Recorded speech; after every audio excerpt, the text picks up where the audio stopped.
Salam qadırdan iyleşler. Mehriban doğanlam. Doğruluk yolu gepleşimede hoş geldiniz. Rabbimiz Hudaýyň dynçlygyny, parahatçylygyny, onun şatlığını, onun bereketlerini, söýgüsini, merhametini her biriňizde, maşgala ojaklaryňyzda dile edýärin. Bilşimiz ýaly biziň Rabbimiz parahatlyk Hudaýdyr. Ol biziň kalbymyza özüniň ajaýyp dynçlygyny bermek isleýär. Ol her bir özüne iman edenlere bereketlemek isleýär. Her bir günäliğini, günälerinden halas edip, özünün ajaýyp gutuluşuna yetirmek isleýär we özündäki ajaýyp baky ýaşaýyşyny, ajaýyp ýaşaýyşyny her birimize bermek isleýär. Şonuň üçin gepleşimiziň maksady hem Hudaýyň ajaýyp dogruluk ýoluny tanap, şol ýoly kabul edip, onun ajaýyp bereketlerine eýe bolmamyzdyr. Hudaýyň bizim üçin bolan niýetleri ajaýypdyr. Hudaýyň islegi, maksady adamzat üçin gowudyr. Şonuň üçin İsa Mesihiň dünýäge gelmege adamzat üçin hoş habardyr. Çünki Hudaý adamzady ýöne bir öz ykbalyna goýmady. Adamzadyň öz öňünde mukaddes kämil bolup bilmejegini gören Hudaý baştan başlap adamzady halas etmek üçin dogruluk ýoluny bize aýan etdi. Şol ýol hem İsa Mesihdir. Çünki Rabbimiz İsa Mesih öz sözünde näme diýär? Men ýol, hakykat we ýaşaýyşdyryn. Hiç kim mensiz Hudaýa baryp bilmez. Hakykatdan hem İsa Mesih'i tanasak, onun hakykatdan gökten inip gelen Hudaýyň dogruluk ýoludyny bilip bilýäris. Ve ona iman edenler Hudaýyň şol ýoluna ajaýyp ýaşaýyş getirýän, bereket getirýän, dynçlyk getirýän ýoluna ýaşap bilýärler.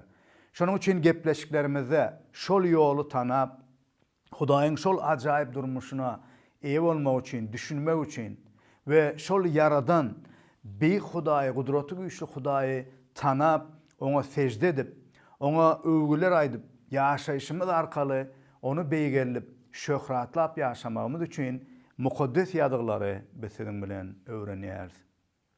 Geçen gepleşimizde biz siziň bilen mukaddes ýadyglardan Ýahýanyň hoş habary bölüminiň 13-nji babyndan öwrenip başlapdyk.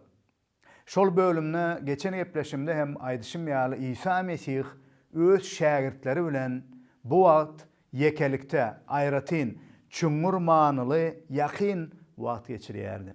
Çünki özüniň haçtaky ölümine barmaly sagady İsa Mesihiň ýakynlaşýardy. Bu wagt İsa Mesih özüniň bütün halkyň öňünde açykdan açyk edýän hyzmatyny, wagzyny tamamlapdy. Çünki halka ähli tarapdan öz taglimatlaryny wagt etmek arkaly hem we öz durmuş arkaly hem we eden ajaýyp gudratly alamatlary, işler arkaly hem özüniň dünýäniň nurudygyny, ýaşaýyşyň çeşmesidigini, göklerden inip gelen insanlaryň garaşýan Mesih halaskaridigini aýan edipdi. Emma halkyň, halaýygyň köpüsi İsa Mesihi ret etdiler. Bu wagt İsa Mesih özüniň adamzadyň günäsi üçin Hudaýyň gurbanlyk guzusy ýaly haçta ölmeli sagadynyň gelýändigini bilýärdi we şoňa tarap ädime edýärdi. Şonuň üçin hem bu wagtyny ol özüniň gitmeli sagadynyň ýakynlaşýanlygy üçin we ýerde insanlaryň arasynda, şähertleriniň arasynda açykdan açyk göze görünüp ýaşamaly wagtynyň tamamlanýandygyny bilýänlik üçin öz şägirdlerini ruhlandyrmak istedi. Olara özü barada ve boljak zatlar barada aýdyp, düşündirip, olaryň özüne imanyny berkitmek istedi. We aýdan zatlarynyň ählisiniň aýdyşy ýaly bolandygyny görüp, olaryň soňra imanynda ýene-de berkep, ösüp ýaşamaklaryny istedi. Şonuň üçin aýratyn wagt geçirmek üçin şu wagt öz şägirdleri bilen akşam naharyny bir aýratyn bir ýerde, jaýda nahar edinýärdi. Şol wagty hem geçen epleşimizde öwrendik. İsa Mesih ähli şägirdleriniň, 12 şägirdiniň aýaklaryny ýuwdy. Bir hyzmatkäriň, gul bolan adamyň häsiýetine girip, şonuň ýerine ýetirmeli, berja etmeli zadyny, ýagny kirli aýaklaryny öz şägirtleriniň ýuwup, olary tämizledi.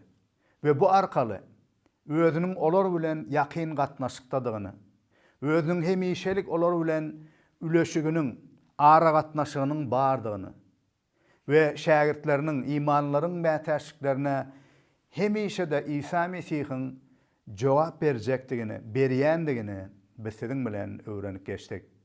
Ve onun ajaýyp söýgüsini iş ýüzüne aýan edip, berja edip bize aýan edenligini ve bize aýratyn görelle, öz ýaşaýşy bilen görelle görkedenligini biz siziň bilen öwrendik. Hakykatdan ham bu ajaýyp wakadyr. Hakykatdan hem biziň her birimiz öwrenip İsa Mesih Rabbimiz ýaly ýaşamaga her birimizi Hudaý çagyrýandyr. Ve bulary berja etsek, hakykatdan İsa Mesih ýaly Rabbimiz ýaly ýaşap şeýle pikirde hereket etsek, onda biz hakyky batlyga, hakyky Hudaýyň bize berjek ajaýyp ýaşaýşyna ýaşap bilýäris. Bugünkü gepleşimizde biz 13-nji baby öwrenmege dowam ederiz. Ve bu gepleşimizde bir aýratyn ýagdaý barada İsa Mesih aýan edýär. Ýagny bu öwrenjek bölümimizde iň elhenç, dünýäde iň erwet hyýanatlyk ediljekdigini İsa Mesih ýatladýar. Ýagny dünýäniň halaskäri bolan, hatda öz janyny gaýgyrmadyk, söýgüden, rehimden dolu bolan, älim jahany yaradan Hudaýyň özüniň öz saýlap bolan ýakyn şägirdi tarapyndan dönüklik edilip, hyýanat edilip, satyljakdygyny, satjakdygyny öz şägirdiniň şo barada ýazgy bize öwredýär. Gelin bu arada 13-nji babyň 18-nji aýatyndan okap başlaýyn. Siziň hemmeňiz hakda aýtmaýaryn. Men öz seçip saýlanlarymy bilýärin. Ýöne meniň bilen çörek ýen maňa el galdyrdy diýen ýazgy berjaý bolmalydyr. Men muny size boljak wakadan öňinçe, şol waka ýüze çykan wagtynda meniň şol aýdanymdygyma iman etmeňiz üçin aýdýaryn. İsa Mesih şutaýda näme diýär? Öz şägirdlerine nahar başyna, ýanky şägirdleriniň aýaklaryny ýuwup bolandan soň, nahar başynda ýene de gelip oturandan soň, şägirdlerine seredip, özüni öz şägirdlerinden biriniň satjakdygyny, dönüklik etjekdigini, hyýanat etjekdigini ýatladýar. O näme diýär? Men siziň hemmeňiz hakda aýtmaýaryn. Şutaýda bir zady göz öňüne getirmeli. Ýagny İsa'nyň şägirdleri İsa'nyň tutulup, eziyet berilip, öldürilmeli sagatynyň ýakynlaşýandygyny bilýärdiler. Ýagny garankylyk basyp gelýän ýalydy. Belki de olaryň kalplaryna şeýle howsala ýa-da alada indi näme bolarka diýen düşünjeler bardy. Belki bir gorky içindediler. Belki ruhtan düşen ýagdaýdadylar. Emma İsa Mesih olaryň aladasyny diýerdi. Hatda şol olardan biriniň özüni ret edýändigini bilse de olara käýemedi ýa olara garşy gaty söz aýtmady. O näme diýdi? Men siziň hemmeňiz hakda aýtmaýaryn. Ýöne araňyzda biriňiz maňa hyýanat edýäňiz. Şutaýda men näme diýem? Men öz seçip saýlanlarymy bilýärin we özüm bilen näme boljagyny bilýärin. Çünkü näme diýe? İsa Mesihiň şutaýda ýatlak geçýän ýazgysy 41-nji mezmurdur. Seredin bu mezmurda näme diýe? 41-nji mezmur 9-njy aýatynda şu ýazgy, ýagny Dawud peýgamber özü barada aýdanlady, İsa Mesih barada hem şeýle bolup geçýär. Seredin Dawud näme diýer? Çöregimi ýen özüne ynanýan dostum hem maňa ökçesini galdyrdy. Özü bilen bile çörek ýen, ýagny özü bilen bile geden adamyň özüne ýamanlyk edenligini Dawud peýgamber hem ýatlak geçipdi. Dawydyň durmuşynda da bilşimi diýäli köp garşylyklar, onuň dost sahyp, hatda öz maşgalasyndan bolan öz ogul Abuşalamyň hem özüne garşy çykandygyny, hatda kakasynyň padşalyk derejesini almak üçin, ornuny almak üçin halky kakasyna garşy ayağa galdyryp, goşun ýygnap garşysyna söwüş edendigini, hatda kakasynyň şol Ýerusalimden gaçyp gitmegine hem mejbur edendigini biz bilýäris. Ýöne şol özüniň bile dostu sahyp ýören beýleki bir ýakyn adamynyň bile saçak başynda bile nahar ip ýören dostunyň hem Dawud padşa, Dawud peýgambere hem ökçesini galdyrandygyny ýazgaýdy. Bu taýda nämäni görkezýär? Dawud şol adama inanypdy. Şol adama ähli ýaşylyklaryny edipdi. Emma diňe bir ýamanlyk etmek däl, Dawudyň iň kyn ýagdaýyna üstünden depelen ýaly. Ökçesini galdyrmak diýmek nämäni aňlady? Ýykylan, eýem döwlen adam, ýerde ýatan adamy depmek, şoňa eziyet bermek, üstünden gülmek, ýene de beterini etmek. Muňa meňdeşlikde İsa Mesihiň öz şagirdlerinden biriniň hem şeýle Dawuda hyýanat edilişi ýaly özüne ýakyn bolan, özüniň seçip saýlan şagirdiniň özüne hyýanat etjekligi, dönüklük etjekdigini İsa Mesih öňünden bilýärdi. Bu taýda näme diýe? Bu ýazgy berjaý bolmaly. Öz şagirdlerine göwnlük berýär. Howa araňyzda biriňiz hyýanatlyk edersiňiz. Emma bu öňünden bellenilen, öňünden aýdylan zadyň berjaý bolmagy üçin we öz gözüňiz bilen görüp soňuna iman etmeňiz üçin, şol hakykatdan Hudaýyň aýdanlarynyň berjaý bolandygyny göreňizde meniň kimdigimi, meniň hakykatdan Reb, hemme zady bilýän Rebdigimi bilmeňiz üçin dip öňünden şagirdlerine duýduruş berýär. Bilşimi diýäl İsa Mesih hemme zady bilýärdi. Şunun üstünden hem biz görýäs. Näme diýe? Men muny size öňünden aýtdym. Çünki şol waka ýüze çykanda meniň özüm barada aýdanlarymy, meniň şol gökten inip gelen Rebdigimi, hemme zady bilýändigimi bilmeňiz üçin öňünden aýdýaryn diýär. Şu taýda nämäni görýäs? İsa Mesih baştan başlap iň soňky ýerde ýaşamaly gününe çenli ähli zatlary bilýärdi. Özüne kimiň näme etjekdigini hem, hatda adamlarda nämeleriň bardygyny hem bilýärdi. İsa Mesih'e kimdir biri gelip aýtmak gerek däldi. Çünki ol Rebdi. Ol gökten inip gelen halaskär Rebdi. Şonuň üçin ol hemme zady bilýän Hudaýdyr. Bu taýda biz İsa Mesihiň Hudaýlyk häsiýetini görýäs. Eger İsa Mesih ýöne insan bolan bolsa, onda ol hemme zady bilmezdi. Eger İsa Mesih ýöne insan bolan bolsa, onda ol özüni kimiň hyýanat etjekdigini hem bilmezdi. Dönüklük etjekdigini hem bilmezdi. Adamlarda näme bardygyny hem bilmezdi. Ýadyňyza düşse, biz Ýahýanyň hoş habaryny öwrenemizde de, beleki ýazgylardaky bölümleri öwrenemizde de İsa Mesihiň adamlarda nämenin bardygyny bilýändigini bize ýazyp ýatlady. Ýadyňyza düşen bolsa Samariýaly aýal bilen eden gurrungyny hem İsa Mesih näme diýe? Bar, äriňi çagyryp gel.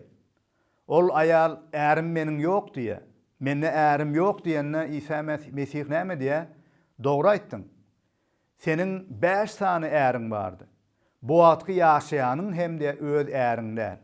Ýanky Samariýaly, günäli, azgyn aýalyň durmuşyny doly beýan edip berýär. Ýani şol aýalyň öňem 5 tane äriniň bolanlygyny, bu atky ýaşaýanyň hem öz äri däldigini İsa Mesih, ýani aýal tanamadyk ýerine eýen bilýärdi. Bu taýda da şoň ýaly Iyuda Iskariyotyň şagirdleriniň biri bolan Iyuda Iskariyotyň gelip özüne hyýanat etjekdigini İsa bilýärdi. Şonuň üçin İsa Mesih ähli zady bilýär. Ýöne bilýän bolsa da şagirdlerine göwnlük berdi.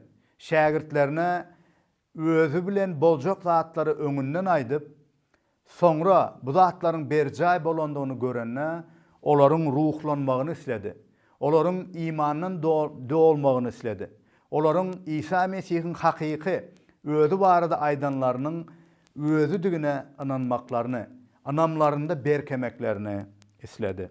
Başga bir üns bermeli zat İsa Mesihiň hatta özüne hyýanat etjek, özüne dönüklük etjek, özüne ýöne bir azajyk pula satjak şagirdini hem soňuna çenli süýýänligidir.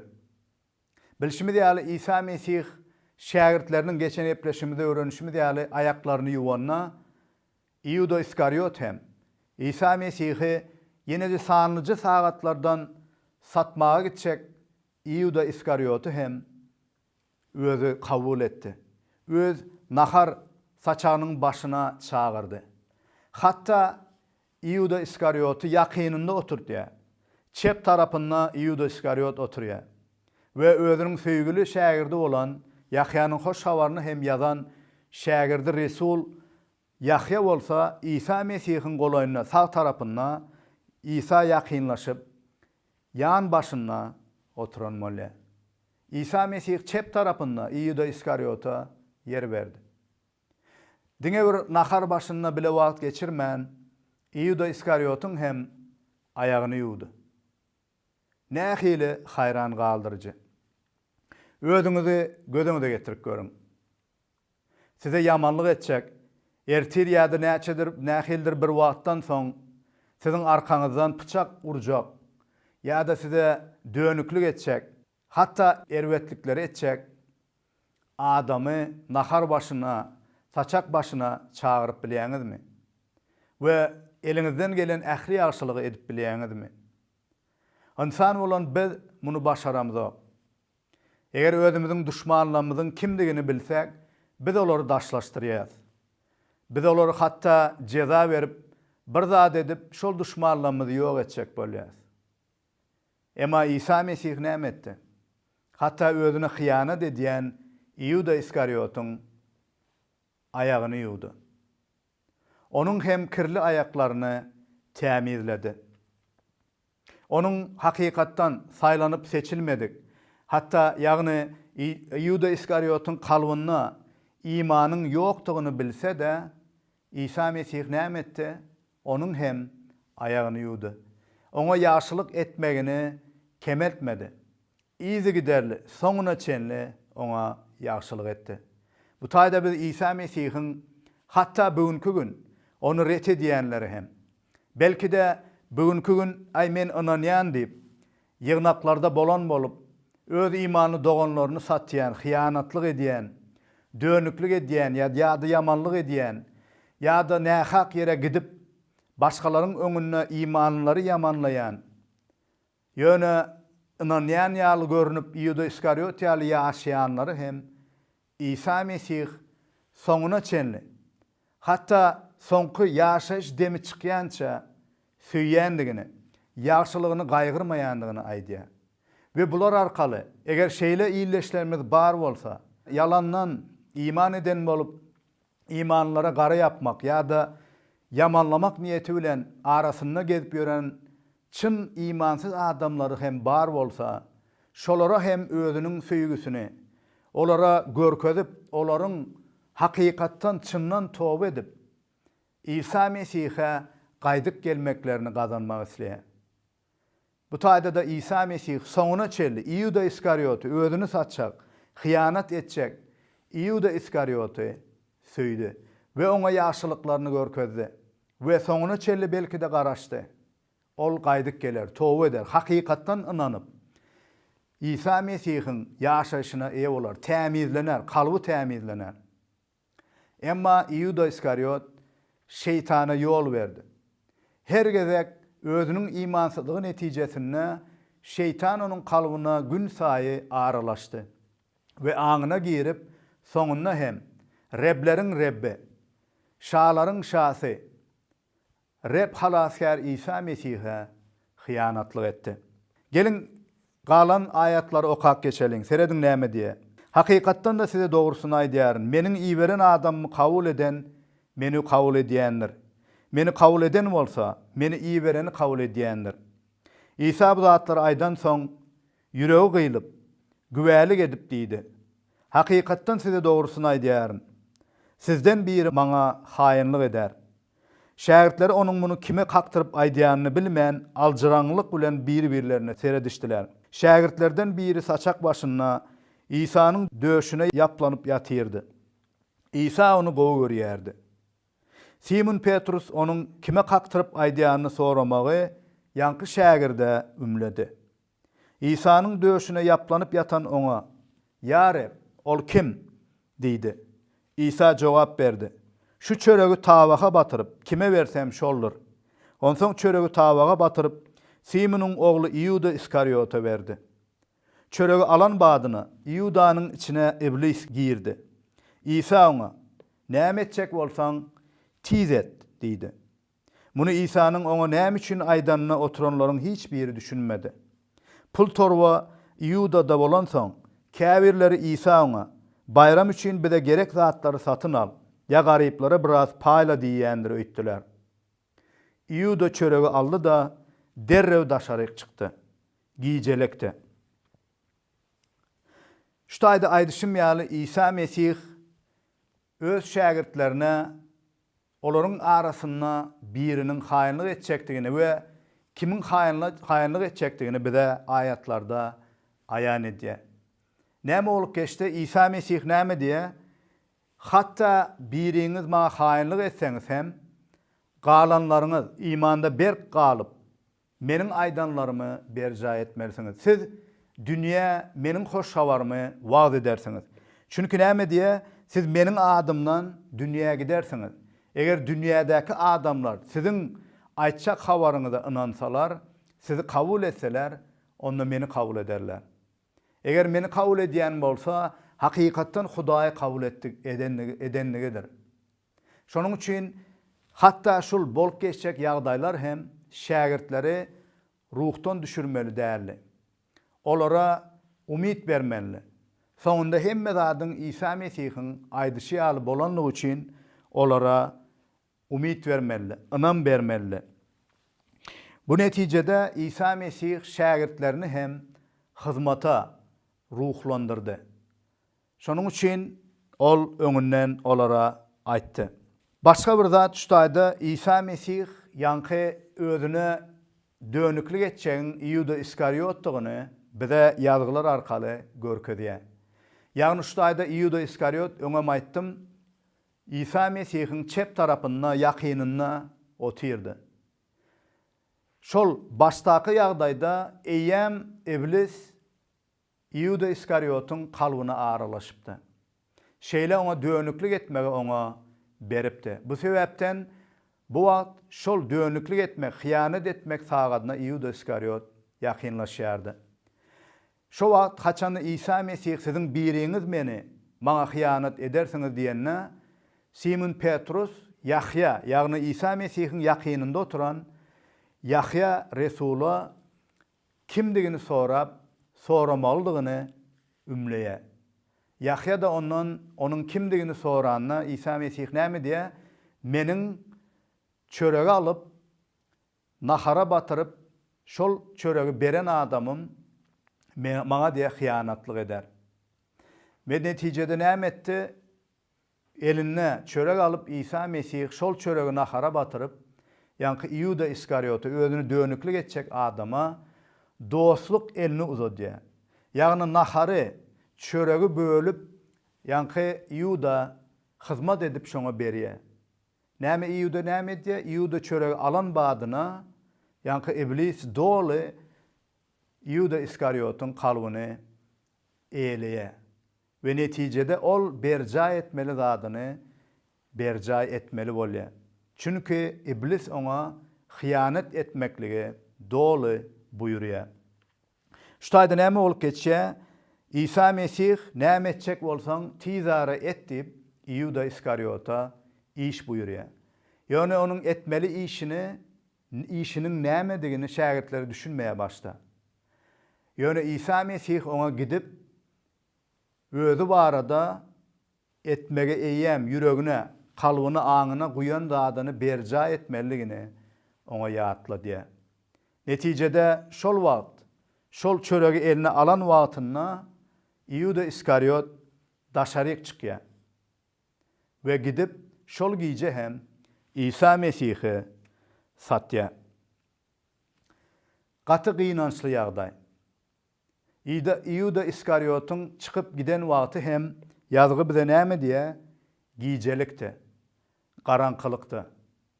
Hakykatdan hem Iuda Iskariot'un kalbyny garankylyk eýlepdi. Garankylyk ornaşypdy. Eger hakykatdan İsa Mesihe ýakyn bolup, şul aýdylýan hoş habary, ajaýyp İsa Mesih baradaky sözleri eşidip de, eger biz olary ret etsek, onda Iuda Iskariot ýaly şeytanyň el astyna, şeytanyň täsiri astyna galyp, soňunda bolsa şeytanyň gara güýçlerine, onuň islegine hyzmat etmeli bolýar. Iuda Iskariot dünýäniň nuru bolan İsa Mesihiň golaýynda bolsa da onu ret etdi.